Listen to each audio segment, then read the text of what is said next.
¿Qué pasaría si la OPDE llegara a Voice Over Flowers? Un chico está a punto de enfrentarse al momento más difícil de su vida. Frente a él se encuentra la escuela más prestigiosa de Corea. A su alrededor, decenas de estudiantes observan con sus celulares en la mano. Nadie interviene, nadie dice una palabra, porque en Shinhwa High, cuando los F4 eligen a alguien como su próximo objetivo, todos prefieren mantenerse al margen. Pero ese día, alguien no miró hacia otro lado, ni sacó el celular para grabar. Y esa decisión, la de una repartidora que ni siquiera pertenecía a esa escuela, está a punto de activar algo que ni el propio Gu Junpyo, el heredero más poderoso de Corea, vio venir. Porque en algún lugar de Seúl, un grupo recién formado, casi desconocido, con un solo objetivo, terminar con el abuso donde nadie más se atreve a tocarlo, acaba de recibir un reporte con un nombre en la primera línea. Esto es lo que pasaría si la OPDE hubiera existido en la época de los F4. Y créanme, para Junpyo, las cosas están a punto de ponerse muy, muy incómodas. Shinhwa High School no es una escuela. Es un imperio con pupitres. Cada pasillo, cada salón, cada profesor le pertenece, directa o indirectamente, a 4 apellidos. Y de esos 4 apellidos, uno pesa más que los otros 3 juntos: Gu. Gu Junpyo no pide permiso para nada, porque nunca ha necesitado pedirlo. Desde que tiene memoria, una sola palabra suya puede hacer que un estudiante pase de ser alguien a ser invisible, o peor, a ser un blanco. Así funciona el sistema en Shinhwa. Cuando Junpyo decide que alguien merece un castigo, esa persona recibe una tarjeta roja. No hay juicio, no hay defensa, no hay segunda oportunidad. A partir de ese momento, toda la escuela, por miedo a terminar igual, se convierte en verdugo. Le rompen las cosas, lo ignoran, lo humillan en los pasillos, lo golpean en los baños donde ninguna cámara llega. Y los profesores simplemente no ven nada, porque cuestionar a un F4 es cuestionar a la familia que paga el salario de todo el cuerpo docente. Ese es el imperio de Junpyo, perfecto, dorado y absolutamente podrido por dentro. Sus otros 3 amigos, Jihoo, Jijung, Woo-bin, no siempre participan directamente. Pero tampoco detienen nada. Y en un sistema como este, el silencio también es un arma. Nadie, en años, se había atrevido a romper esa maquinaria. Hasta que llegó ella. Gyum Jandi no era estudiante de Shinhwa. Ni siquiera se acercaba nunca a esa zona de la ciudad, salvo por trabajo. Hacía entregas de ropa limpia para la lavandería de su familia, y esa tarde le tocaba entregar dentro del mismísimo campus. Subió a la azotea porque se dio cuenta de que el estudiante que recibiría la entrega se dirigía justo hacia allá. Pero al llegar, se encontró con una escena que nadie más en ese techo estaba dispuesto a interrumpir. Un chico a punto de perderlo todo, y decenas de celulares grabando en lugar de manos tratando de detenerlo. Ella no lo pensó 2 veces. Soltó la bicicleta, empujó a un par de estudiantes que le bloqueaban el paso y llegó justo a tiempo para sujetarlo del brazo. Jandi llegó a tiempo. El problema fue que los mismos celulares que grababan el momento también grabaron el rescate, y en menos de una noche, el video de la chica maravilla que salvó a un estudiante de Shinhwa se volvió tendencia nacional. De pronto, todos en Corea sabían su cara. Nadie sabía su nombre completo, ni de dónde venía, ni que ni siquiera pisaba esa escuela como alumna. Y con la prensa acampando afuera de los portones dorados de Shinhwa, empezaron a hacerse las preguntas que nadie ahí dentro quería responder. ¿Por qué un estudiante llegó a ese límite? ¿Por qué nadie en ese techo movió un dedo? ¿Por qué tuvo que ser una desconocida y no la escuela quien lo salvara? Para la madre de Junpyo, cada minuto que ese video seguía circulando era un minuto más de riesgo para el apellido Gu. Así que hizo lo que siempre hacía, resolverlo desde arriba, sin ensuciarse las manos. Ordenó, sin siquiera preguntar el nombre completo de la chica del video, que le dieran una beca completa en Shinhwa High. No fue un gesto de gratitud, fue control de daños, convertir a la heroína incómoda en una alumna más, silenciosa, agradecida y sobre todo, callada. Si la prensa veía que Shinhwa premiaba a su propia heroína, la historia se apagaría en un par de días. Fue el primer error de cálculo de la mujer más poderosa detrás de Shinhwa, porque sin saberlo, no estaba comprando silencio. Estaba dejando entrar, por la puerta principal, a la única persona de esa escuela que nunca había aprendido a mirar hacia otro lado. La historia de la repartidora que cambió el destino de un estudiante de Xinhua comenzó a aparecer en todos lados, desde las noticias hasta en cada conversación. Pero mientras todos hablaban del caso, había alguien más observando. Porque cuando una historia como esa se vuelve imposible de ignorar, también despierta la atención de las autoridades educativas. Y ese, precisamente, era el trabajo de una oficina recién creada por el Ministerio de Educación. La Oficina de Protección de los Derechos Educativos llevaba apenas unos meses activa, sin fama, sin titulares, sin la reputación que años después la volvería temida en cada escuela del país. Pero tenía algo que ninguna otra institución en Corea se atrevía a tener: autorización para investigar sin pedir permiso a nadie, ni siquiera a una familia como los Gu. Y el archivo que acababan de abrir, a raíz de un video que ya llevaba millones de reproducciones, tenía un nombre subrayado en rojo: Xinhua High School. Antes de visitar Xinhua, la OPDE comenzó a reunir información disponible sobre la escuela. Revisaron documentos, fechas y registros de los últimos años. Poco a poco empezaron a notar varias coincidencias. Algunos alumnos cambiaban de escuela de forma inesperada.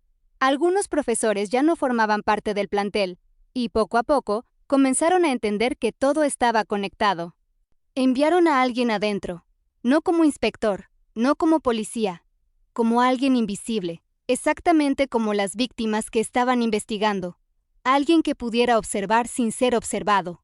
Durante 2 semanas documentaron todo: quién entregaba las tarjetas rojas, quién las ejecutaba y, sobre todo, quién las ordenaba. Cada tarjeta roja de los últimos 2 años llevaba la misma firma: F4. Pero había algo más extraño.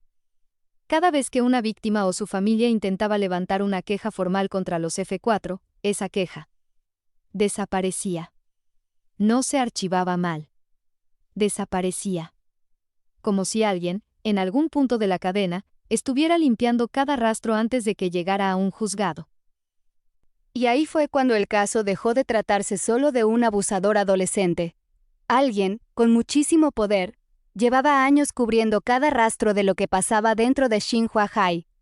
La pregunta ya no era si Junpyo iba a pagar por lo que hizo. La pregunta era, ¿quién más iba a caer con él? Un martes cualquiera, Gu Junpyo llegó a su casillero y encontró algo que, en varios años de reinar sobre Xinhua, jamás había recibido: una tarjeta roja. Al principio pensó que era una broma de mal gusto. Nadie en esa escuela se atrevería. Pero dentro no había un insulto ni una amenaza vacía. Había una fecha, una hora y una sola línea. Hoy aprenderás cómo se siente. Y no fue solo él. En ese mismo instante, Ji-Hoo, Ji-Young y Woo-Bin encontraron cada uno su propio sobre rojo. Los 4, al mismo tiempo, por primera vez del lado equivocado de su propio sistema. Antes de que ninguno de los 4 pudiera reaccionar, los altavoces de todo el campus se encendieron. No era la voz del director. Era una voz que nadie en Xinhua había escuchado antes.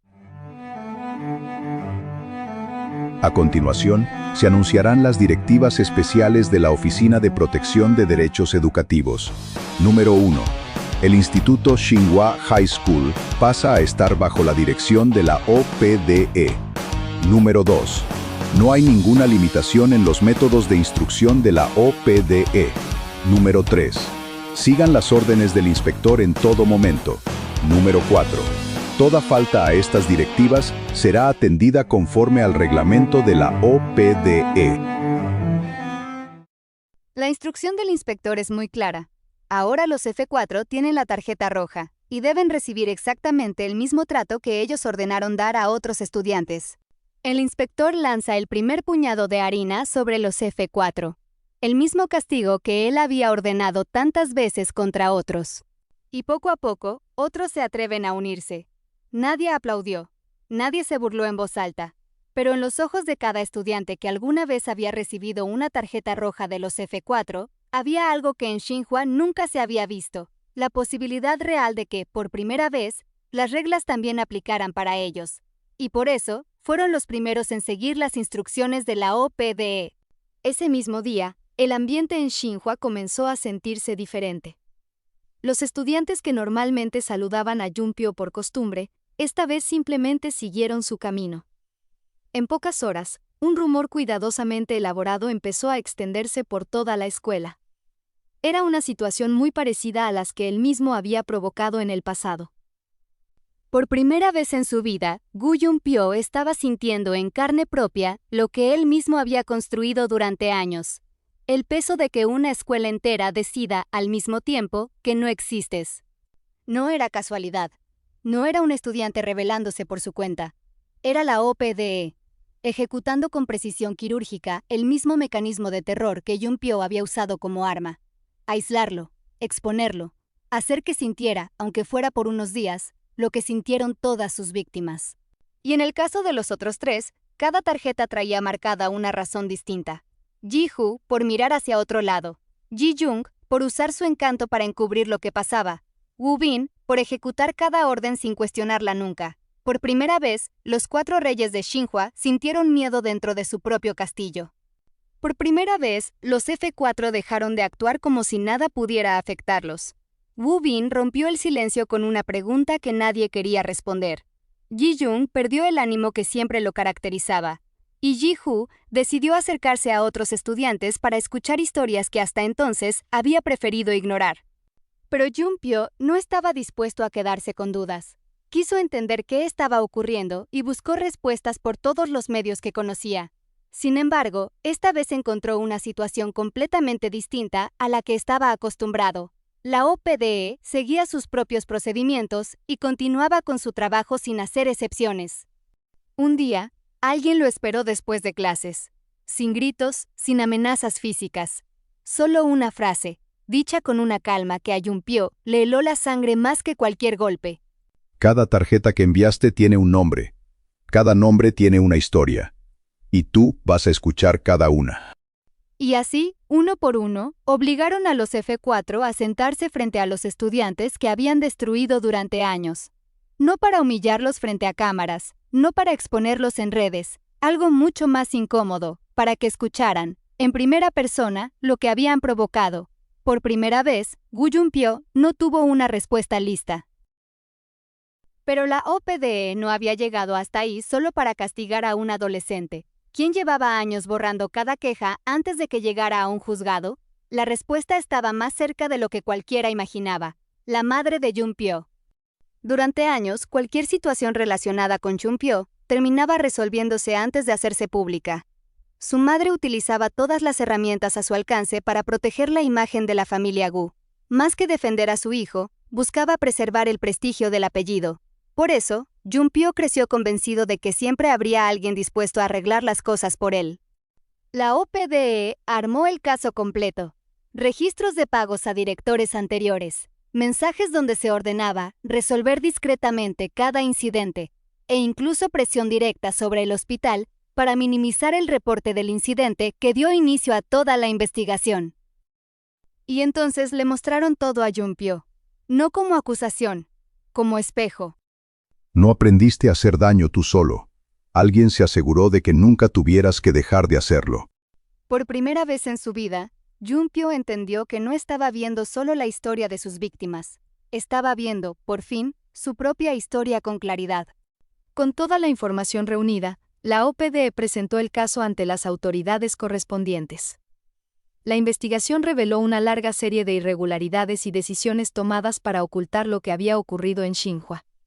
La madre de Junpyo, convencida durante años de que nada podía alcanzarla, finalmente tuvo que responder ante las autoridades. Nadie en la familia salió a defenderla, ni siquiera su propio hijo.